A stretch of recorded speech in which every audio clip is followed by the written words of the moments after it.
We go to West Virginia Democratic Senator Joe Manchin and Wisconsin Republican Senator Ron Johnson. Good evening, gentlemen, to both of you. I want to begin with the Obamacare disaster part. And I want to ask you, Senator Manchin, why not and when are we just going to abolish the individual mandate? All right, the premium hikes, the deductibility spikes, the tax penalties. There's going to be more cancellations coming down the road. They still can't fix the website. When does the individual mandate just go? Well, Larry, myself and Mark Kirk, the only bipartisan bills out there, says have a transition year. See if you can find and link up the product with the market, and vice versa. And take effect January 1, 2015. We've been asking that and asking it, and they're missing dates. They keep moving things back. The individual mandate's offensive to a lot of West Virginians. I understand to a lot of Americans. We're trying to repair the best we can if we can work through this. But if we can't find the products to fit in the market, or if the market won't allow the products in there, then you're going to make some changes, some drastic changes. No, I think that's, I think the mandates are obnoxious. People want to make their own choice. They want to have their own economic freedom.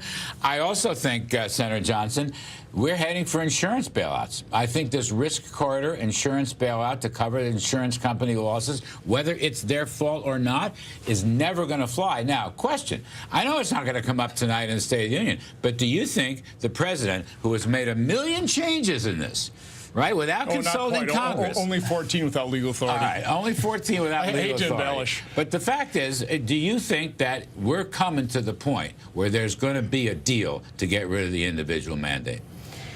Probably, because I don't see how he can enforce it. I mean, this is so unworkable. Of course, I like Joe's bill, but probably an even better bill is if you like your health plan, you can keep it act, which would actually stem the next wave of cancellations. I was on that one too, Ron. I mean, let's face it. Well, you're on the wrong one though. You ought to join mine because mine would actually work.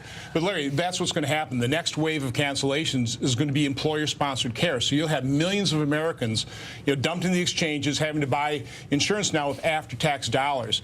That's not going to work. And they are not going to like the products they get because they've already the employer-based stuff is better than the public exchanges in many cases. And we are seeing on the exchange premiums double, triple, out-of-pocket maximums increase. People are losing access to the doctors and treatments that have kept them alive. This is a disaster. But still, this thing was moved. I wasn't here when it happened. Ron wasn't here when it happened. But basically, pre-existing conditions was the driving force, as we understand. There's a way of handling that with catastrophic care plans and high-risk pools. Right. We've talked about that. And a lot of the states had high-risk pools.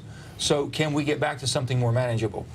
If you can't carry the load and the price gets too heavy, they're going to make some adjustments. They're going to have to. So, Larry, I think Joe's going to be really liking my next bill, Preserve Freedom and Choice in Health Care, which will eliminate the coverage mandates, which is driving up the cost of care, forcing policies to be canceled, equalize the tax treatment, and we can go a long way let toward the individual and the family have the tax break, not just the business. That is really key. I got to move on. I got to move on. I want to get on to this business of inequality, which we apparently hear a lot of. I've already seen some of the clips of the president's speech. There it is, right in there. Of course, inequality has worsened under his watch, but I don't care about inequality. What I care about is growth. I want a rising tide to lift all boats. I mean this.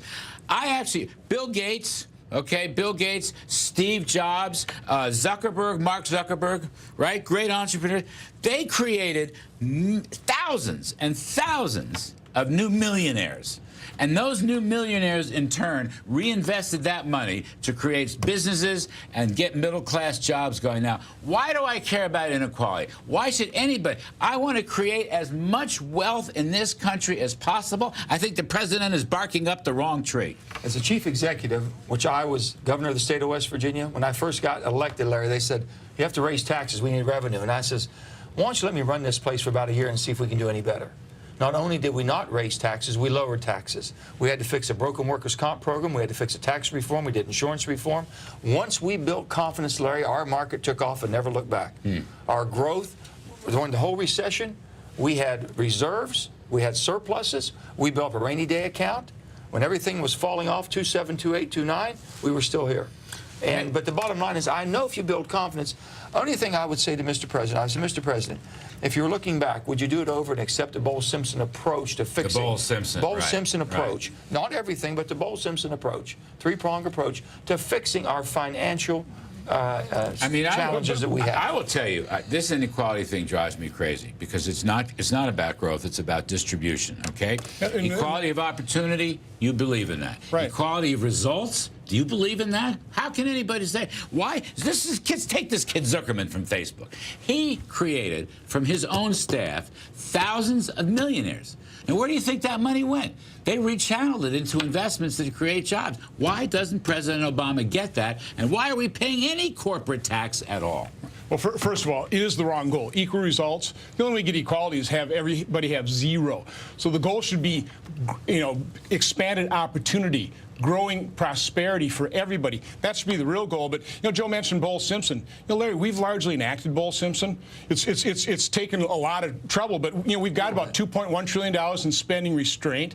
President Obama got $700 billion of tax increases in the fiscal cliff, plus $1 trillion in Obamacare. We've got the but not the tax reform, Senator. No, I understand they didn't do the tax reform. I understand rates. What I'm saying in terms of deficit reduction, and my point is, it's barely made a dent in our long-term debt and deficit. Right. So again, it was a good first step, but we've got a lot more creation. to do. I know we've got to grow. We've got to grow the economy. Do you know the academic studies show you get rid of the corporate tax? I know it sounds wild, but you get rid of the corporate tax. The models show that the people who benefit the most are the middle-income wage earners and workers, because companies just pass that tax along, they lower your wages to cover it, and they raise your consumer prices. And I'm just saying, I want more Zuckerman. I want more Gateses. All right? I want more jobs. I want more millionaires because they're job creators. If we could just get a competitive corporate rate, let's say it came down from 35 to 25. 25. And people that basically are getting condemned for not paying anything, going offshore, taking jobs, bring them back. Will they come back? And at 25, basically, you're going to say, wait a minute, politically, I'm going to give the top end of the food chain another 10% discount. That's the political reality. Right. I'm telling you, if people work together, they could get to repatriate the foreign earnings. The president is against. We could get labor, organized labor, taking the lead, saying, listen, those jobs will come back. We'll benefit from those jobs. We'll help you. We'll give you the cover you need. Senator, I got to get it. Senator Joe Manchin, thank you very, very much. Senator Ron Johnson, you guys are great. Now, folks, what should policies be for